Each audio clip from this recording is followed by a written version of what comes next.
Pour les disciples qui rentraient en Galilée, c'était plus compliqué encore. Ils rentraient avec la mort dans les yeux, les croix, le Golgotha, le vendredi. Et avec autre chose aussi, depuis ce dimanche matin, quelque chose de moins net, de moins formulable, quelque chose qui tenait dans des mots comme le tombeau était vide et les femmes ont dit qu'il est vivant et Cléophas l'a reconnu à Emmaüs. Ces informations-là ne simplifiaient pas le retour.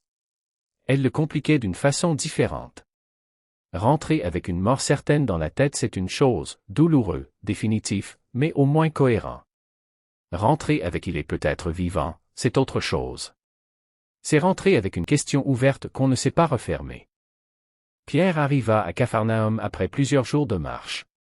Il connaissait chaque pierre de ce chemin-là, il l'avait fait des centaines de fois dans le sens contraire, de Capharnaüm au lac, du lac aux routes, des routes au monde. Dans l'autre sens ça ressemblait à quelque chose de nouveau. Sa maison. La porte qu'il reconnut avant même de l'avoir vue clairement, la façon dont elle était suspendue, légèrement de travers depuis toujours. Il frappa. Sa femme ouvrit. Elle le regarda.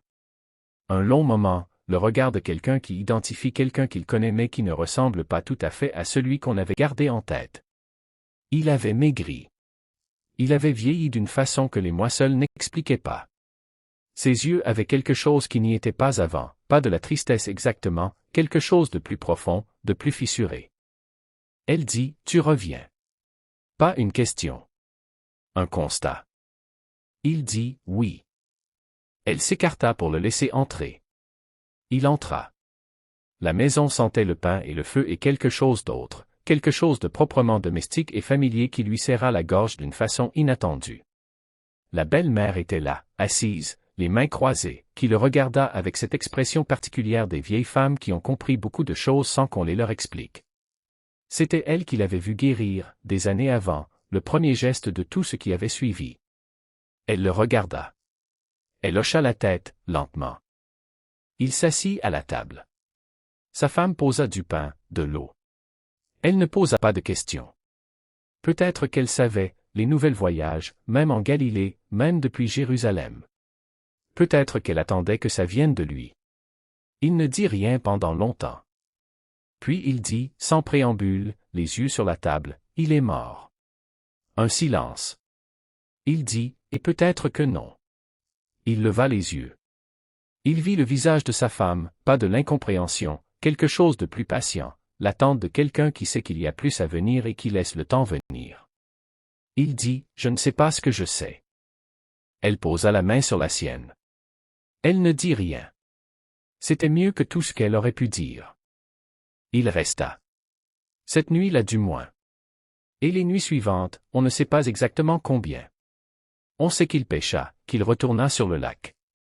Et on sait qu'entre ces nuits au lac et ce qui allait se passer au bord du feu de charbon de bois, quelque chose s'était passé qu'il ne raconta à personne, ou qu'il ne sut pas raconter. On sait qu'il lui apparut. À Pierre, en premier parmi les hommes, avant les autres. Ce que ce moment fut exactement, les mots échangés, si des mots furent échangés, ce qui changea dans Pierre après, ça, on ne le sait pas. On sait qu'il eut lieu. On laisse Pierre avec ça aussi. On sait qu'il pêcha, qu'il retourna sur le lac, que quelque chose se passa au bord de l'eau avec un autre feu de charbon de bois et la même question posée 3 fois. Mais ça, les jours entre le retour et ce feu-là, c'est du silence. On le laisse dans ce silence. On sait aussi ce qu'il écrivit plus tard, depuis d'autres villes, à des gens qu'il ne connaissait pas encore. Une espérance vivante. Mais ce soir dans la maison de Capharnaüm avec la main de sa femme sur la sienne, il ne savait pas encore que c'était vivant. Il savait juste que ça n'était pas mort tout à fait. André était parti de Jérusalem le dimanche soir, sans prévenir, sans explication, la façon dont André faisait les choses importantes, en silence, sans attendre que quelqu'un lui dise que c'était permis. Il avait marché plusieurs jours. Il avait trouvé sa barque. Elle était là où il l'avait laissée, tirée sur la berge, retournée, avec les marques du temps dessus mais pas pourrie, pas inutilisable. Quelqu'un l'avait peut-être utilisée dans l'intervalle. Quelqu'un l'avait peut-être juste laissée là. Elle était là en tout cas. Il la retourna. Il passa la main sur le bois, les planches, les jointures, la quille. Il connaissait ce bois. Il l'avait senti sous ses paumes depuis l'enfance. C'était le même bois. C'était la même barque. Il était différent. Il pensa à ce qu'il avait dit dans la grange, la nuit avant Jérusalem, je pense à ma barque. 3 mots qui avaient eu toute sa nostalgie de ce moment-là, toute sa façon d'être dans l'après. La barque était là.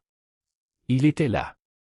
La nostalgie avait changé de forme, ce n'était plus le manque d'une chose absente, c'était la présence d'une chose qu'on ne sait plus comment habiter. Il descendit la barque à l'eau.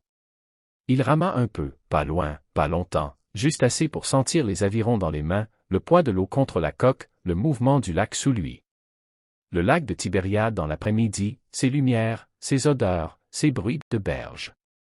Il avait grandi ici. Il y était revenu. Il n'y pensait pas à lui, ou il y pensait tout le temps, ce qui revient peut-être au même. Le lac ne le demandait pas. Le lac continuait, indifférent comme toujours au drame des hommes sur ses rives. Matthieu n'avait pas de barque. Pas de filet. Pas de métier des mains qu'on reprend quand on ne sait plus quoi faire d'autre. Il avait eu une table et un registre et des pièces, il les avait laissées le jour où lui s'était arrêté devant lui et avait dit « Suis-moi ». On ne reprend pas une table de percepteur. On ne revient pas au bureau de la honte une fois qu'on l'a quitté. Il n'y avait pas de retour possible dans cette direction-là. Il revint à Capharnaüm parce que c'est là qu'il avait vécu, parce que les gens le connaissaient encore, parce qu'il fallait bien aller quelque part. Il n'avait pas de maison à lui, il avait vendu ou loué, dans l'organisation de sa vie d'avant dont il n'avait pas gardé grand-chose. Il trouva à loger chez quelqu'un. Il attendit. Ce qu'il attendait, il ne l'aurait pas formulé clairement. Peut-être ce que tout le monde attendait dans ces jours-là, une suite, une direction, quelque chose qui dirait ce qu'on fait maintenant. Il avait entendu les rumeurs du tombeau vide. Il avait entendu ce que Cléophas avait rapporté. Il écoutait, il notait mentalement, il construisait quelque chose dans sa tête avec ses fragments. C'était sa façon d'être, observer, compter, enregistrer. Il pensait aussi à Judas. Pas avec de la colère, avec cette attention froide qu'on a pour les choses qu'on ne comprend pas encore et qu'on ne comprendra peut-être jamais. 2 hommes de l'argent et des comptes. 2 hommes que personne n'aurait voulu à sa table. L'un était parti dans un sens. L'autre dans un autre. Matthieu ne savait pas quoi faire de ça. Il le laissa là, dans un coin, avec le reste. Peut-être que cette façon-là allait servir à quelque chose. Peut-être que tout ce qu'il avait vu et entendu depuis le lac de Tibériade allait finir quelque part, mis en ordre, mis en mots. On sait qu'il écrivit. Un livre porta son nom, plus tard.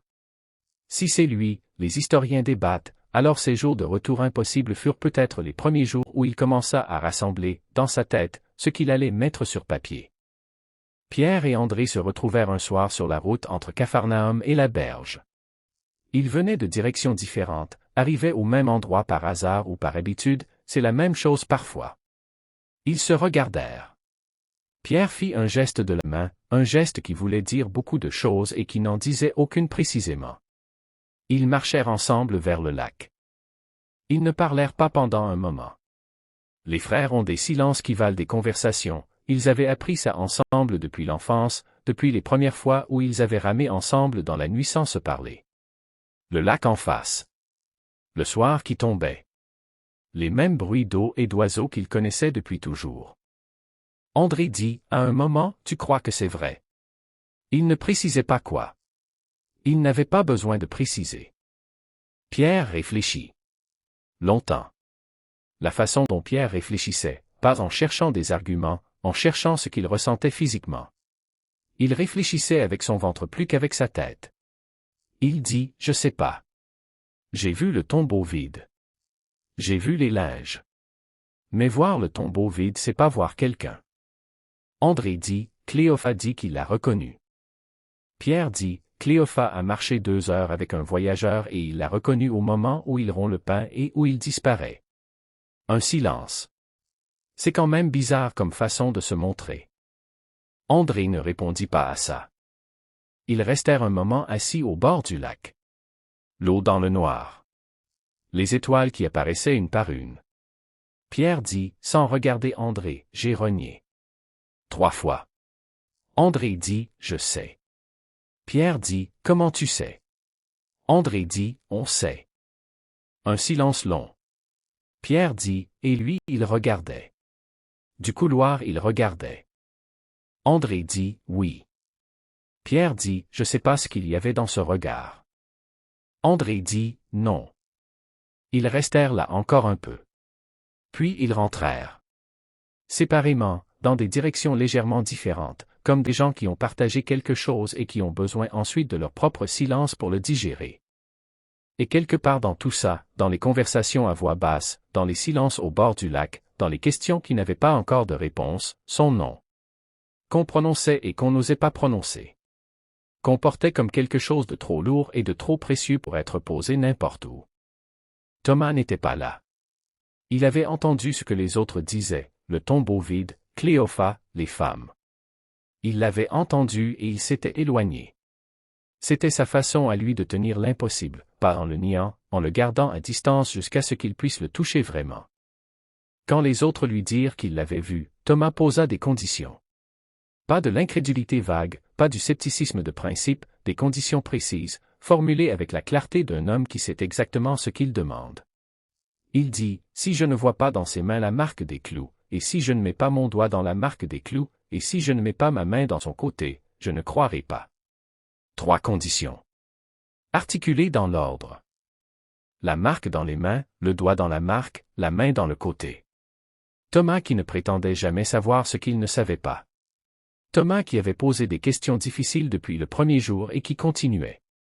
Sa façon de ne pas croire sans voir était peut-être la façon la plus honnête de toutes. Absent. Toujours absent. Comme un trou dans la lumière. Comme un poids dans la poitrine. Comme un nom qu'on n'ose plus prononcer.